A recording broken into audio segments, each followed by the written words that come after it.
Et bonjour, c'est Nicolas de Immobilier Compagnie et dans cette vidéo, je vais te parler de l'investissement pour les nuls. Alors si tu es nul en investissement, que tu pars du zéro et que tu ne sais pas du tout comment t'orienter, reste là, ça va être hyper intéressant. On va voir les bases et puis tu vas avoir encore quelques conseils à l'arrivée pour être moins nul en investissement. Et attention, ici, même si on est la famille des investisseurs immobiliers, on ne va pas parler que d'investissement immobilier, mais bien d'investissement en général. Et tu vas voir, ça va être encore très intéressant.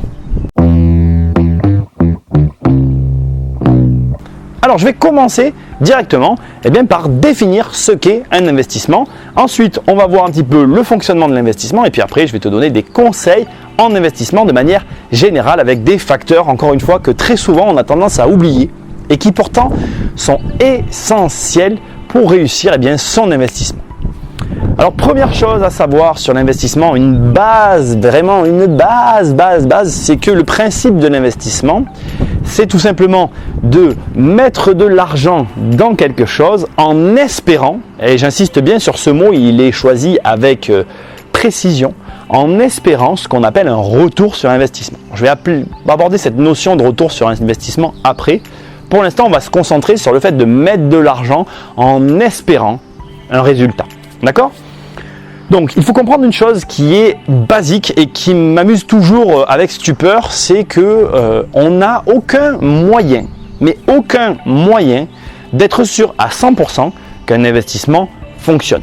Personne aujourd'hui ne peut te dire fais ça et tu gagneras tant.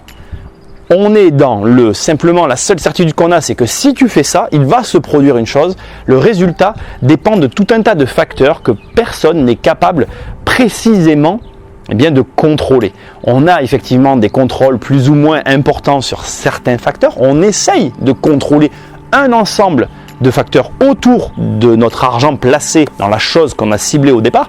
Mais la réalité qui est dure à entendre, c'est que finalement, un investissement n'assure pas un résultat. Un investissement garantit la production d'une suite d'événements qui amèneront à un résultat qu'on ne connaît pas, mais pas plus.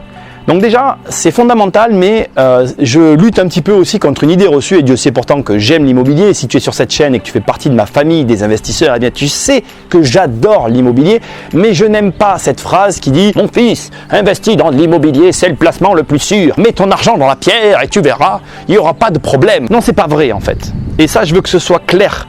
Si tu commences l'investissement, peu importe ce que tu vas faire, tu peux faire tout ce que tu veux, tout.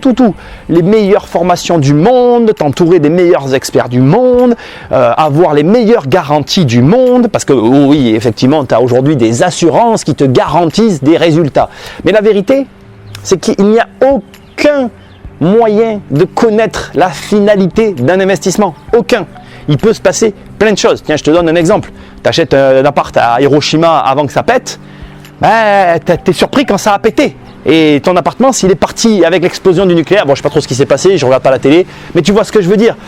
Il peut se produire des choses qui vont influencer sur ce que tu as fait et on ne sait pas. Donc, rappelle-toi, quoi qu'il arrive, il n'y a aucun moyen de prédire l'avenir. Ce qui nous amène finalement, avant même que je continue, à un deuxième point très important dans l'investissement. Si tu es nul et que tu commences dans l'investissement, méfie-toi des gens qui te prédisent l'avenir. Quelqu'un qui te dit « il va se passer ça, donc fais ça, donc ça va se passer comme ça », la seule chose que tu sais, c'est ce que lui il pense. C'est tout. Tu ne sais rien d'autre. Ni lui, ni toi n'avez aucun moyen de prédire ce qui va se passer. Je vais te donner un exemple concret. Tu as aujourd'hui des personnes qui annoncent une crise financière depuis pas mal d'années. Alors effectivement, il y en a eu une en 2008 et encore que même si elle a été importante et qu'elle a causé la chute de grosses sociétés, je ne le remets pas en cause, on ne parle pas d'une crise comme en 29. Et ce que je veux te dire, c'est qu'en attendant que tu es paralysé par la crise, la peur te paralyse et t'oblige à garder ton argent sur tes comptes, il y a d'autres investisseurs qui eux agissent et ceux-là produisent de la richesse. On va y venir aussi tout à l'heure, t'inquiète pas, la vidéo va être longue. Moi, ce que je veux t'alerter, c'est premièrement, n'écoute jamais les gens qui te prédisent l'avenir, le marché, les conséquences, etc. Ni eux, ni moi, ni personne. La seule personne que tu dois écouter en matière d'argent, c'est toi. Le meilleur conseiller que tu n'auras jamais en matière d'argent, c'est toi.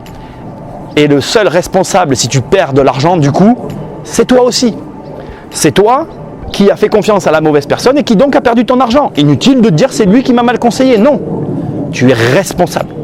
On va reparler tout à l'heure un petit peu des conseillers financiers. Tu verras, je te donnerai un profil d'un conseiller financier que tu peux écouter en toutes circonstances. Parce qu'il y a beaucoup de conseillers financiers très différents. Et tu verras, on va faire un petit profil rapide pour les nuls, pour que tu puisses identifier tout de suite les bons conseillers. Bref. Donc tu l'as compris, un investissement ne peut être garanti, ne peut être prédit, ne peut avoir une stabilité. Ce n'est pas vrai, ça n'existe pas. Accepte ça et déjà, tu as fait tout le plus gros du travail, tu peux passer à l'action. Mais maintenant, tu vas devoir regarder une deuxième chose qu'on oublie trop souvent et qui est ce qu'on appelle le retour sur investissement.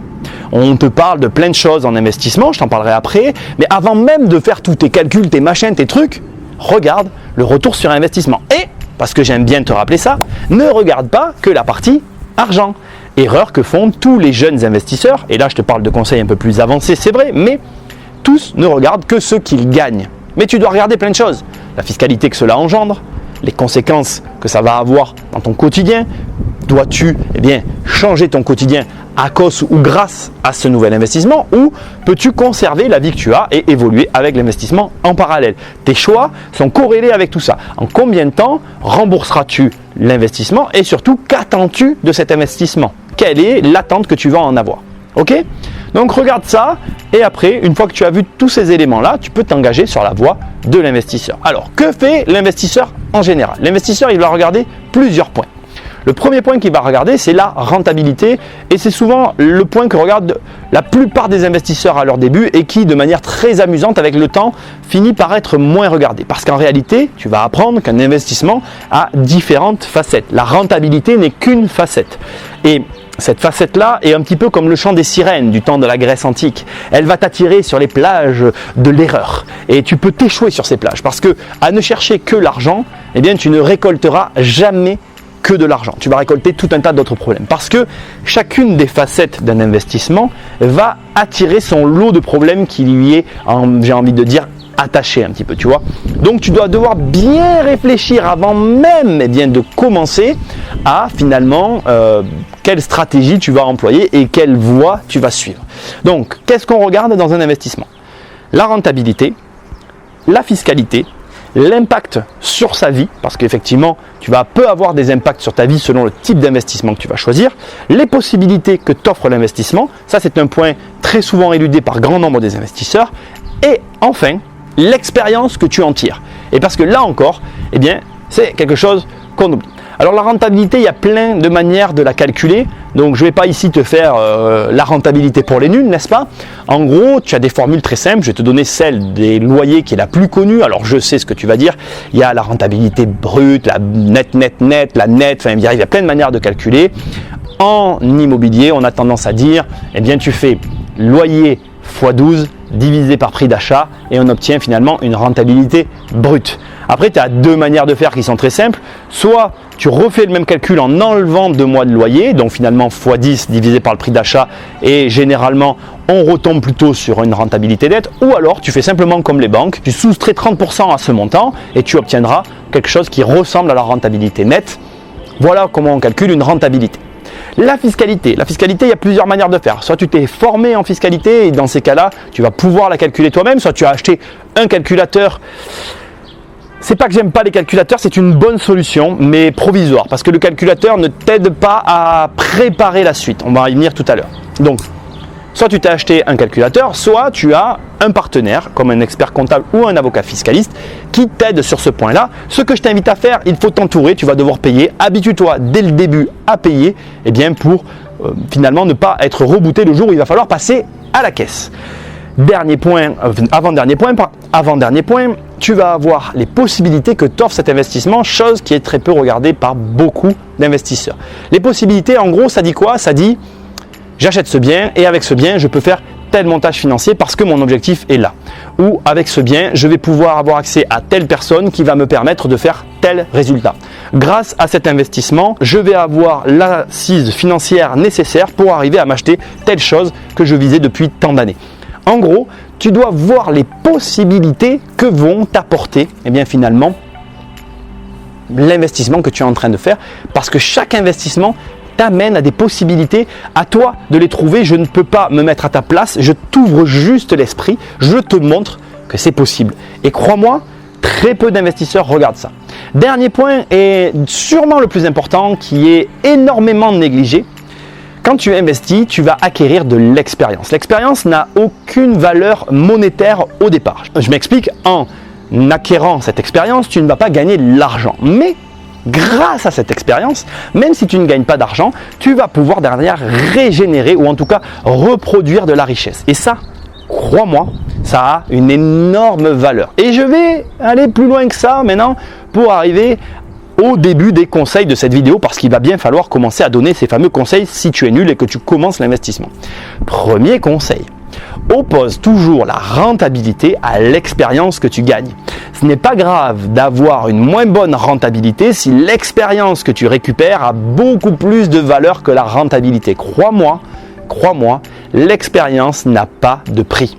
Il vaut mieux se lancer dans un projet où tu vas avoir plein de problèmes et tu vas acquérir une énorme expérience qui va te permettre derrière d'augmenter tes possibilités et de mieux comprendre les enjeux qu'il y a autour de toi, ainsi d'établir une bonne base sur ta fiscalité, que de chercher à tout prix une grosse renta, essayer d'optimiser cette partie-là, de cumuler finalement des problèmes que tu ne vois pas parce que la rentabilité te met des œillères devant les yeux, c'est le cas de le dire, c'est un pléonasme, n'est-ce pas? Et dans ces cas-là, tu vas te retrouver dans une situation où, en occultant cet aspect expérience, eh bien, tu t'enlèves tout un tas de possibilités que tu ne vois pas parce que tu n'as pas éprouvé, tu n'as pas vécu finalement ce chemin qui est, crois-moi, qui est nécessaire. Ok? Donc premier conseil, oppose la rentabilité à l'expérience, oppose la rentabilité à ce que toi tu vas en tirer, non pas de manière financière, mais dans ta vie, ton quotidien, ta manière d'être. Un exemple tout con, tu n'as pas confiance en toi du tout et tu t'achètes un bâtiment à rénover entièrement. Tu vas avoir affaire à tout un tas de corps d'état. Tu vas devoir avoir confiance en toi. C'est toi qui as acheté. Tu vas devoir faire face à ces mecs-là. Tu vas lui dire, hé garçon, là, tu m'as fait de la merde, alors je ne te paye pas. Et crois-moi, ça change un homme, ça change une personne que de devoir faire face à ses responsabilités. Et quel est le prix de ça? Quel est le prix d'une expérience qui te permet de prendre tes responsabilités, de faire face aux problèmes et finalement d'en sortir grandi? Moi, je ne sais pas toi, mais je suis prêt à avoir une mauvaise rentabilité pour vivre ce genre de changement. Ce n'est que mon avis, je te laisse y réfléchir. Deuxième conseil, lié un petit peu aux bases que je t'ai données tout à l'heure, tu vas avoir tout un tas de gens qui te conseillent, d'accord ? Je vais te donner maintenant des conseils très simples à appliquer, soit pour répondre, soit pour identifier les personnes que tu as en face de toi. Premier conseil, très facile. Une personne critique ce que tu vas faire, elle va critiquer tout simplement tes actions, ta manière d'être, ta façon de voir les choses. C'est très facile. Tu lui diras juste ceci. Si tu critiques, il n'y a que deux raisons. La première, c'est soit que tu gagnes pas du tout d'argent et que c'est plus facile dans ta position de me critiquer que de voir ou en tout cas de m'encourager dans ce que je fais. La deuxième, c'est que tu es déjà très très riche. Alors au lieu de me critiquer, donne-moi plutôt des conseils parce que c'est ce dont j'ai besoin. Et tu verras que la personne, elle va te dire « Ah non, je ne suis pas très très riche ». Et dans ces cas-là, tu vas lui répondre « Ok, donc dans ces cas-là, tu ne gagnes pas d'argent ». Alors ce qu'on va faire, c'est que tu ne vas juste rien dire, attendre de voir ce que je fais et moi, au lieu de te critiquer, j'essaierai de te donner des conseils. Attitude beaucoup plus constructive, n'est-ce pas? En convient-il? Plaît-il? Je te laisse tester cette réponse qui marche, tout simplement à 100%. Deuxième conseil maintenant sur un conseiller que tu vas pouvoir voir ici ou ailleurs, peu importe, et qui te donnera des conseils financiers. Pareil, je vais te donner quelques questions à lui poser de manière très simple et ça va te permettre à toi de te faire une idée facile. Exemple tout bête. Première question. La personne est en face de toi, elle te donne des conseils, tu dois juste lui demander qu'est-ce que toi tu as déjà fait? Quels sont les investissements que tu as déjà réalisés? Alors, je vais te donner des exemples très clairs. Si on est sur des conseils boursiers, combien d'actions, combien de lignes d'actions tu possèdes? Sois précis, c'est important. Plus tu seras précis, plus si tu as en face de toi une réponse obscure, plus tu sais que le conseiller, il est bancal. Il n'est pas bon, il est mauvais. D'accord? Donc je recommence. Tu lui poses une question précise, par exemple sur des conseils boursiers financiers. Tu lui dis combien tu as de lignes dans ton portefeuille. Si la personne te dit j'ai un portefeuille avec un petit peu flou, il te dit non, je n'ai pas de lignes, j'ai quelques actions. Next. Tu lui dis ok, très bien, garde tes conseils pour toi, ça ne m'intéresse pas. Next. Ok? immobilièrement parlant, on va passer un petit peu de mon domaine, je ne peux pas éviter, on va parler essentiellement de ces deux domaines ici, il y a d'autres domaines. Je vais faire une parenthèse sur les entreprises, parce que c'est aussi de l'investissement, tu vas voir. En immobilier, tu as en face de toi un conseiller qui t'explique, tu lui dis, ok, très bien, combien tu as d'appartements? Je vais être très, très abrupt avec toi, très abrupt. Si tu n'as jamais acheté et que le conseiller en face de toi a acheté un appartement, fatalement, il en sait plus que toi. Mais attention, ça ne veut pas dire qu'il a de bons conseils, ça veut juste dire qu'il en sait un peu plus que toi. Si tu as acheté 1 ou 2 appartements et que le conseiller en face de toi a 3 ou 4 appartements, vous savez la même chose. Je ne suis pas en train de faire une mesure par rapport au nombre d'appartements, ça n'a pas de sens et je suis d'accord que c'est arbitraire. Ce n'est pas ce que je veux dire. Mais ce que je veux t'expliquer, c'est que ce n'est pas parce que la personne en face de toi, elle a acheté plus ou moins d'appartements qu'elle a plus ou moins d'expérience. C'est juste qu'il faut que tu sois toi, de ton point de vue, très modéré, très alerte sur les conseils qui te sont donnés. Parce que je veux que tu entendes une chose qui est très importante. Tu n'es pas lui, il n'est pas toi. Et ça sera toujours comme ça. C'est pas parce que pour lui, ça ne marchera pas ce que tu vas faire, que ça ne marchera pas pour toi. C'est pas parce que pour lui, ce que tu es en train de faire, c'est une erreur, que c'est une erreur pour toi. On a tous des profils différents, on a tous des engagements différents. Sois très vigilant à ce que te conseillent ces personnes-là. C'est très important. Maintenant, je vais te donner un conseil plus général sur les conseillers et tu vas voir, il est très précis. Sois vigilant, effectivement, au conseil quand la personne en face de toi n'est pas en France, quand la personne en face de toi n'est pas dans ton pays. Si par exemple tu m'écoutes et que tu es en Belgique, tu ne peux pas écouter mes conseils. La juridiction belge est très différente de la juridiction française. J'ai quelques notions, je connais quelques avantages fiscaux dont on peut bénéficier en Belgique, mais je n'ai pas la prétention de dire que je connais le droit belge et donc je suis fatalement moins performant qu'un mec comme moi en Belgique. Je n'ai pas la prétention de dire que je connais le droit américain. Si tu veux investir aux États-Unis ou si tu es aux États-Unis, vois une personne qui est aux États-Unis. Regarde des personnes qui te conseillent de faire ce qu'elles font dans le pays où toi, tu veux le faire. Ne va pas chercher un conseil d'un mec qui est à un bout du monde, toi à un autre, en espérant avoir le même résultat. C'est totalement faux. Ça n'existe pas. D'autant que, attention, l'immobilier, c'est le droit des contrats, donc tu es face à des personnes qui doivent te conseiller sur des contrats, des manières de procéder, immobilièrement parlant, sur notre sol. Bref, voilà les petits conseils pour les nuls si tu te lances dans tout ça. On va finir cette parenthèse sur l'investissement en entreprise, qui est très différent de l'investissement en tant que personne. Je suis obligé de te parler de ça, d'abord parce que en tant qu'investisseur, en tant que personne investisseuse, ça va t'intéresser, et ensuite parce que tout simplement, tu dois comprendre que l'investissement en entreprise présente des avantages, des caractéristiques dont on peut tirer parti en tant qu'investisseur, tu vas voir. L'investissement en entreprise est très différent. Un investissement pour une entreprise, l'idée c'est non seulement de rentabiliser l'investissement en question, mais surtout d'en tirer de bénéfices de sorte d'accroître la machine. Et ça va nous intéresser. Comment fonctionnent les entreprises? D'abord, elles fonctionnent sur des durées très courtes, alors que l'investisseur, lui, va fonctionner sur des durées très longues. Ce qui nous donne un indicateur intéressant. C'est-à-dire que selon dans quoi tu investis, regarde la durée de ce que tu vas faire. L'entreprise qui va chercher la rapidité est à l'opposé de l'investisseur qui se laisse le temps de produire une fameuse richesse qui est l'objectif de l'investisseur. Et donc ce que toi tu dois essayer de trouver, c'est un point entre ces deux parties au milieu qui est finalement le point d'entrée d'un bon investissement. Je vais te donner un exemple très clair. Quand tu fais un investissement en entreprise, tu vas investir sur 5 à 15 ans maximum. Maximum. Et c'est difficile à avoir. La chose la plus courante en termes de crédit d'investissement en entreprise, par exemple sur une machine, c'est 7 ans. Ce qui veut dire que l'entreprise a 7 ans pour amortir ce qu'elle achète. L'investisseur, c'est l'inverse. Lui, il va souvent emprunter sur 20 ans parce que quand il achète un gros volume, il va avoir besoin de plus de temps pour amortir ce volume. Voilà un indicateur fort intéressant et un très bon conseil dans cette vidéo qui est, si tu fais un investissement et que tu es capable de l'amortir en 7 ans, 10 ans ou 12 ans, tu sais que tu fais un très bon investissement. Moi par exemple, j'ai un investissement que j'ai fait sur 10 ans et au moment où je te parle, j'en ai déjà amorti plus de la moitié, ce qui est très confortable. Réfléchis à ça, tu verras que l'entreprise a vraiment des choses à nous apprendre, à nous la famille des investisseurs.